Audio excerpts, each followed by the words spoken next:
उत्तर प्रदेश के मुख्यमंत्री योगी आदित्यनाथ ने एक कार्यक्रम में संबोधित करते हुए कहा कि आजकल पेट्रोल पंप संचालकों ने एक सराहनीय अभियान शुरू किया है, नो हेलमेट नो फ्यूल।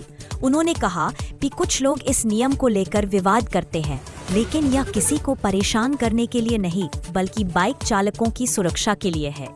मुख्यमंत्री योगी ने स्पष्ट किया कि सड़क दुर्घटनाओं में सबसे ज्यादा जानें बिना हेलमेट के जाती हैं। यदि इस तरह के अभियान से लोगों में जागरूकता आएगी और वे अपनी सुरक्षा को प्राथमिकता देंगे, तो यह समाज के लिए बड़ी उपलब्धि होगी। उन्होंने युवाओं से अपील की कि हेलमेट पहनना सिर्फ कानून का पालन नहीं, बल्कि अपनी जान की सुरक्षा का सबसे सरल उपाय है। सीएम योगी ने कहा कि सरकार हमेशा जनता की सुरक्षा और भलाई के लिए काम कर रही है।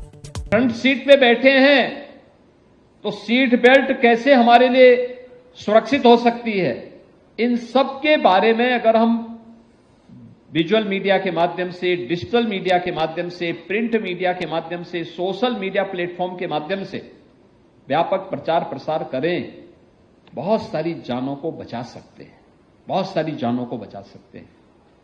याद रखना, बहुत बार कानून लोगों को बुरा लगता है, कानून बनता है जब आप इन्फोर्स कर रहे होते हैं, जब आप लोगों को बता रहे होते हैं कि भाई नशे में गाड़ी मत चलाइए।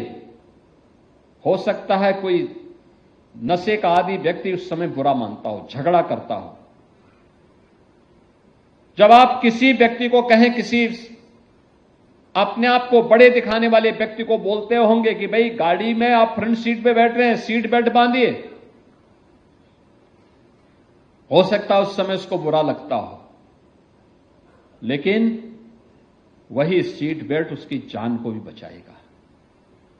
जब आप किसी बाइक सवार को, बाइकर्स को कहते हैं कि भाई हेलमेट पहनिए, अगर आप हेलमेट नहीं पहनेंगे तो, जैसे पेट्रोल पंप ने इस समय अभियान चलाया है, नो हेलमेट नो फ्यूल, यानी अगर आप हेलमेट नहीं पहनेंगे तो आपको हम तेल नहीं देंगे।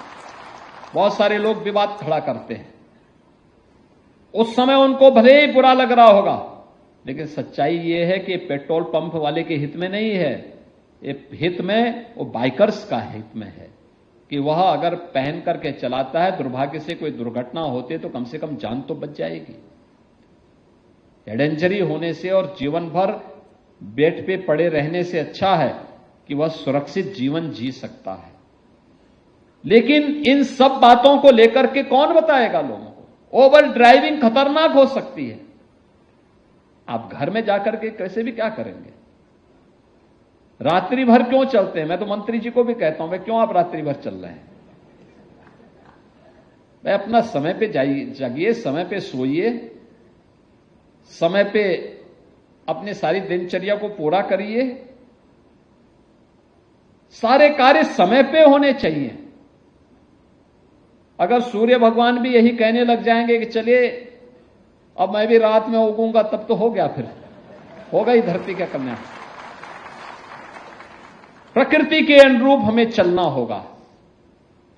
प्रकृति के अनुरूप चलने के लिए हमें तैयार होना होगा। हर व्यक्ति को इस अभियान का हिस्सा बनाना होगा। क्या गांव, क्या शहर, क्या नौजवान, क्या बुजुर्ग, क्या महिला, क्या पुरुष, ये सभी लोग जब जुड़ेंगे तब हम सड़क सुरक्षा के लक्ष्यों को प्राप्त कर पाएंगे। और ये आज एक ज्वलंत समस्या है, प्रदेश की भी, देश की भी।